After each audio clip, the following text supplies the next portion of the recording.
देखिए, कंपेयर क्यों ना करें। जो मीडिया अगर वीडियोस आ रहे हैं और कहा जा रहा है कि आर से, तो ये जिम्मेदारी किसकी है? सरकार की जिम्मेदारी है सच्चाई को बाहर लाना।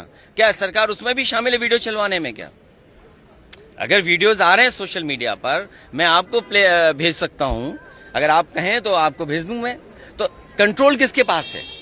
आगे सरकार ऐसे चलने क्यों दे रही है? अगर सरकार की बदनामी हो रही है और सरकार की लाठी से छात्रों का, नौजवानों का, युवाओं का सर फूट रहा है, आंसू गैस गोले चल रहे हैं, आप करंट लगा रहे हो, किसने नहीं देखा, किसको नहीं समझा? और दुर्भाग्य देखिए क्या है कि कई मीडिया के लोगों को वहां खड़ा होने पर भी उनको भी विरोध का सामना करना पड़ रहा है। इसलिए कम से कम आप लोग भी तो क्रेडिबिलिटी थोड़ा बचाओ। और जो डॉक्टर्स, जो वीडियो मैंने भी पोस्ट किया है, डॉक्टर्स क्या बता रहे हैं कि सर खुले हुए आए लोगों के, बच्चों के। क्या इसलिए सरकार बनी थी? इसलिए इनका नारा था सबका साथ सबका विकास। यही सबका साथ है और यही युवाओं के लिए संदेश है और यही विकसित भारत है, यही अमृत काल है। क्या यही विश्वगुरु बनने का रास्ता है? क्या आप छात्रों पर लाठी मारेंगे, आप नौकरी नहीं देंगे? और अगर नीट में हेरा फेरी हुई है, नीट का पेपर लीक हुआ है, तो किसकी जिम्मेदारी थी? ये सरकार की जिम्मेदारी थी और सरकार ने स्वीकार किया, इसीलिए तो नीट एग्जाम दोबारा किया। और ये केवल दिल्ली में नहीं हो रहा है, देश में जहां जहां भारतीय जनता पार्टी की सरकार है वहां पेपर लीक हो रहे हैं। और यूपी में तो 20 पेपर लीक हुए हैं, एक के बाद एक, और लगातार पेपर लीक हुए हैं। इसकी जिम्मेदारी किसकी है? इसलिए भारतीय जनता पार्टी अपने संगी साथी मंत्रियों पर कोई दबाव नहीं बना पा रही है, क्योंकि वो जानते हैं कि जिस समय उन पर दबाव बनाकर इस्तीफा लेंगे तो दबे खुचे राज भी वो मंत्री लोग खोल देंगे।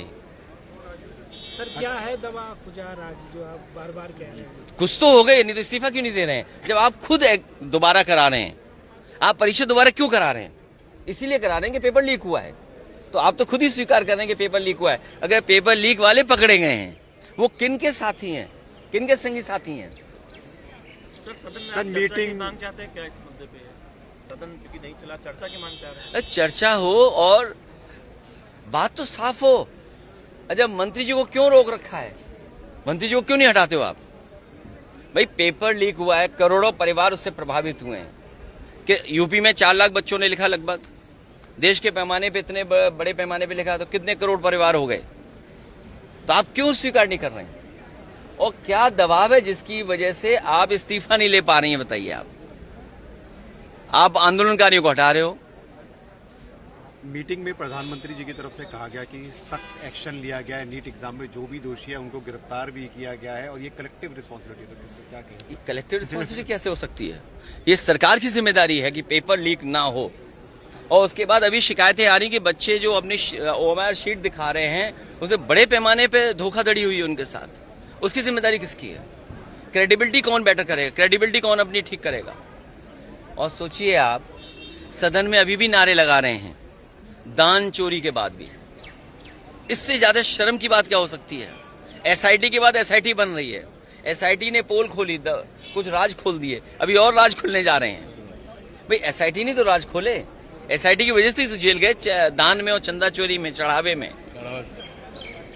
तो अब एक और एसआईटी बनी है, सुनने में आ रहा है। तो इसका मतलब और बड़े राज खुलेंगे। कुछ लखनऊ वाले खोलेंगे, कुछ दिल्ली वाले खोलेंगे, राज तो पूरे खोलेंगे ना। सर, कल डिम्पल मैम खुद गई थी प्रोटेस्टर्स के साथ, लीड कर रही थी। क्या आज आप मिलने जाएंगे? क्योंकि जनता मंतर पे घायलों से मिलने छात्र जो वहाँ पर, अगर उनका इलाज सरकार कराए, स्वस्थ हों, ये सरकार की जिम्मेदारी है। ठीक, धन्यवाद। Thank you sir.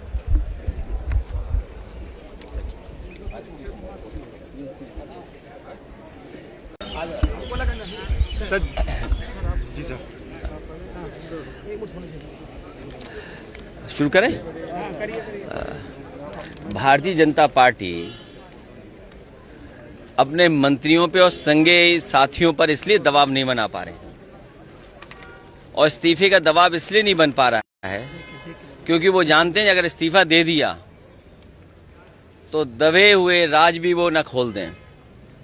इसलिए भारतीय जनता पार्टी अपने किसी संगी साथी मंत्री पर दबाव नहीं बना पा रहे हैं और वही कारण है जिसकी वजह से इस्तीफा नहीं हो रहा है। इस्तीफा देने वाले कहीं दबे हुए राज न खोल दें, इसलिए किसी का इस्तीफा नहीं हो रहा है। और जो कल छात्रों के साथ, युवाओं के साथ हुआ है, कोई कल्पना नहीं कर सकता था कि आजादी के बाद इस तरह का व्यवहार किसी सरकार ने किया हो। सर पर चोट है, आंसू गैस के गोले चले, लोगों के सर पे टांके आए हैं, पैरों की हड्डी टूटी है, हाथ की हड्डी टूटी है, या टांके आए हैं। कई बच्चे जो दूर दूर से चल करके आए हैं, जिन्हें दिल्ली का रास्ता नहीं पता था, केवल सरकार के खिलाफ नाराज होकर करके आए थे, उनके साथ जो व्यवहार हुआ है। और यहां तक सुनने को आया और सोशल मीडिया पे जो वीडियोस आए हैं कि कभी हिटलर ने अपने पॉलिटिकल लोगों के साथ इस तरह का एक गैंग बनाया था।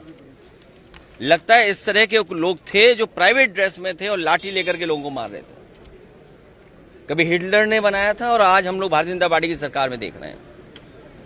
ये कभी स्वीकार नहीं हो सकता है लोकतंत्र में।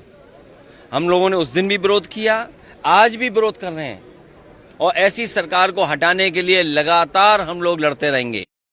और हम तो सरकार से आग्रह करेंगे, आंदोलनकारियों को क्यों हटाते हो? सम्मान के साथ खुद ही छोड़ दो अपनी कुर्सी। सर, जिसे आप हिटलर गैंग बता रहे हैं, क्या